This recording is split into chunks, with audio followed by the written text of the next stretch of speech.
En las últimas horas del Tercer Reich, un imperio que se desmoronaba bajo el peso de su propia ambición desmedida, la noche del 28 de enero de 1945 fue especialmente oscura y fría en la Baja Silesia.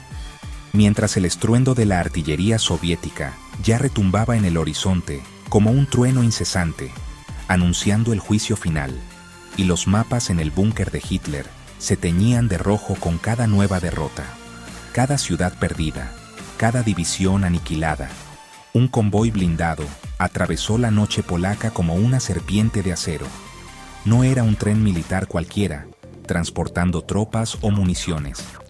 Este era diferente. Su misión era secreta, su carga, legendaria. 20 vagones sellados con candados especiales, cada uno una fortaleza rodante diseñada para resistir sabotajes y ataques. Custodiados no por soldados regulares, sino por las SS más leales al Führer, veteranos del Frente Oriental elegidos por su fanatismo y crueldad, transportaban algo tan valioso que merecía arriesgar las vidas de esta élite en medio del colapso total del imperio nazi. Algo por lo que valía la pena morir y, sobre todo, matar. Los pocos testigos que lo vieron pasar, trabajadores ferroviarios polacos y granjeros aterrados, hablaban en susurros de un peso extraordinario que hacía crujir los rieles bajo las ruedas, un gemido metálico que sugería una carga densa y abrumadora, mucho más pesada que la de un tren de carga convencional.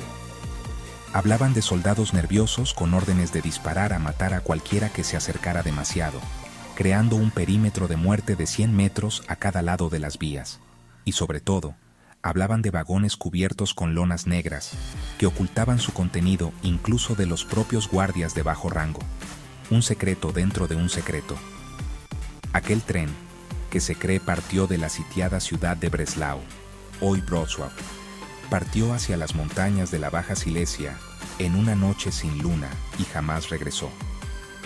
Se desvaneció como si la tierra misma lo hubiera tragado, borrado de los registros, eliminado de la historia oficial, llevándose consigo lo que podría ser el mayor botín de guerra jamás reunido, el tesoro perdido del Tercer Reich.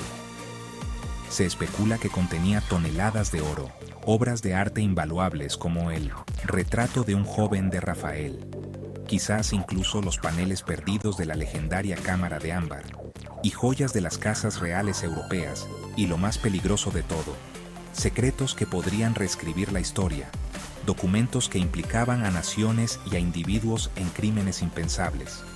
Para entender la leyenda de este tren fantasma, primero debemos imaginar la magnitud del saqueo nazi. No estamos hablando de un robo común, ni siquiera de un pillaje de guerra tradicional.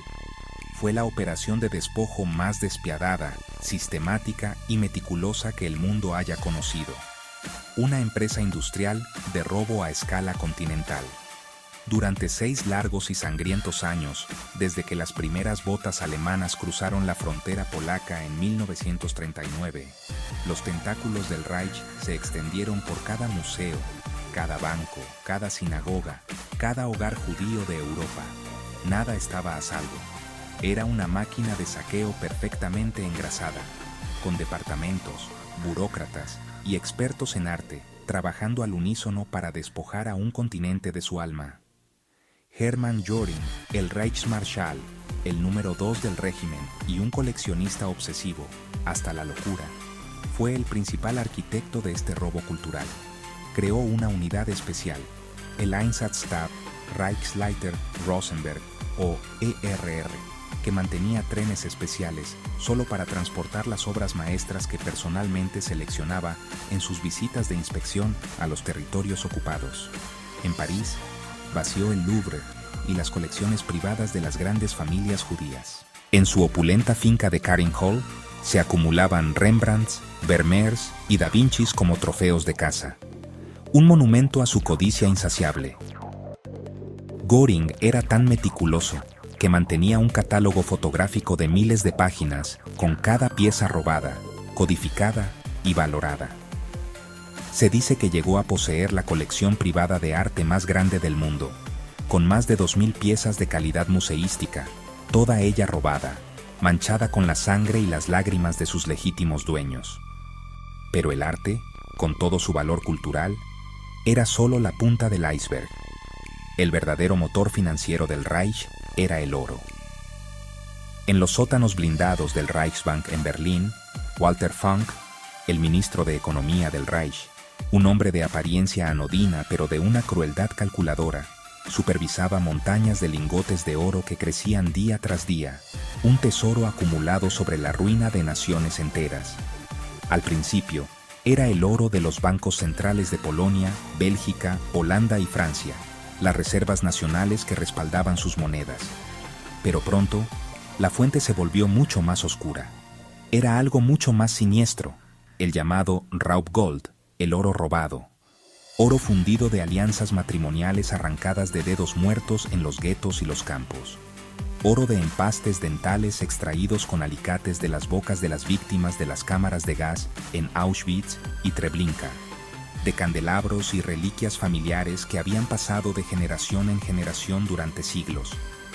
Testigos silenciosos de vidas y tradiciones, hasta terminar en los hornos nazis, fundidos en un anonimato brutal. Los registros capturados después de la guerra, conocidos como los archivos de Melmer, hablan de más de 1.000 toneladas de oro procesadas solo entre 1942 y 1944, una cifra que hoy equivaldría a más de 60.000 millones de dólares. Cada lingote llevaba una marca, un código que ocultaba su terrible origen, lavando la sangre para que pudiera ser utilizado en el comercio internacional, a través de bancos suizos y de otras naciones neutrales. Todo este sistema de terror y codicia se vino abajo cuando el Ejército Rojo rompió las defensas alemanas en el Vístula en enero de 1945, en la devastadora operación Vístula-Oder. El pánico se apoderó del alto mando nazi como un virus. La fachada de invencibilidad se hizo añicos en cuestión de días. Varsovia, la ciudad mártir, había caído el 17 de enero. Cracovia, el centro administrativo de la Polonia ocupada, estaba a punto de ser tomada. Y las divisiones de tanques soviéticas, imparables, avanzaban a un ritmo de 40 kilómetros por día, devorando el territorio del Reich. En el búnker de la Cancillería del Reich, a 15 metros bajo tierra, el aire era una mezcla tóxica de sudor, humo de cigarrillo y desesperación. Hitler, con el rostro pálido y la mano izquierda temblando incontrolablemente, alternaba entre ataques de furia irracional y momentos de delirio, mientras sus generales, con los uniformes impecables, pero los ojos hundidos por el miedo, le mostraban mapas cada vez más desesperanzadores. Fue entonces, en medio de ese caos apocalíptico, cuando llegaron las órdenes, transmitidas en código a través de líneas telefónicas seguras y teletipos cifrados a los Gauleiters, los gobernadores nazis de las provincias orientales. La directiva era clara y urgente: salvar el tesoro del Reich a cualquier precio. Evacuar el oro, el arte y los secretos antes de que cayeran en manos del enemigo.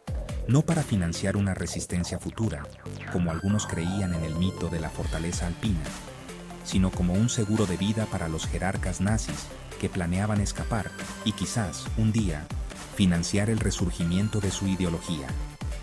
Era la póliza de seguros del Cuarto Reich.